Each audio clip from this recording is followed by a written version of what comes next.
Yeah, as I was watching that documentary last night, I was writing down some notes, and I thought of almost pagan tradition. I'm visited by a warlock and three of his witches, and we had a little fight.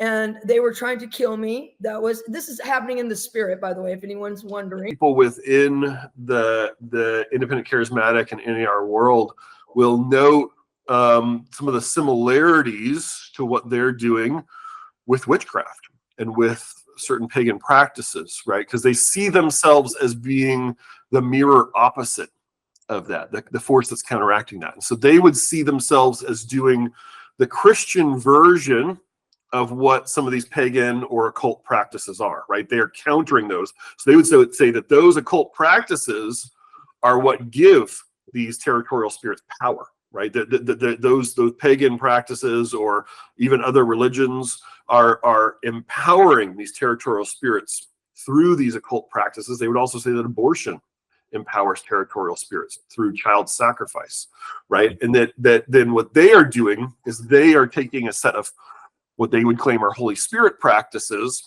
to push back. And they'll even do, they would go around cities and neighborhoods and do a practice called spiritual mapping, where they will try to discern through their prophets or through reading Bible passages which territorial spirits are ruling over particular neighborhoods or areas.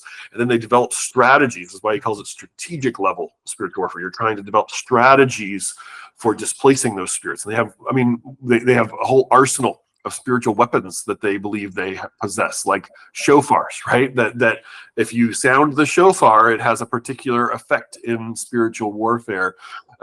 Worship music is a big part of their understanding of spiritual warfare. And then the apostles and prophets are not only relevant to this in terms of mobilizing other Christians to do this work and orchestrating that work, but they believe that the apostles and prophets have special authority to do the casting out of the territorial spirits. And they've taken all this military language with phrases like boots on the ground or weapons or generals, right?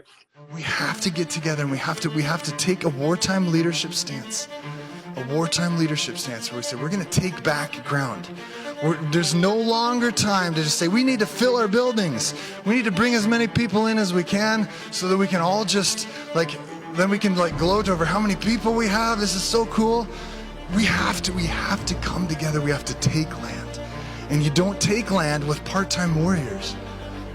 We take land with full-time Spartans. They're using that all in this kind of spiritual sense, but it really does bleed over into the real world, right? Because they believe these territorial spirits are interfacing with the real world in terms of the territories that they hold or the institutions that they conquer. And then over time, this all got blended in with this idea of the seven mountains that came in through this guy, Lance Wallnau, who became a mentee of Peter Wagner's and joined the inner circle. So he wasn't there at the start. He joined around 2001, 2002, and brought this Seven Mountains idea into the NAR, and it became very central as kind of a schema for how they think about politics, for how they think about the relationship between church and culture.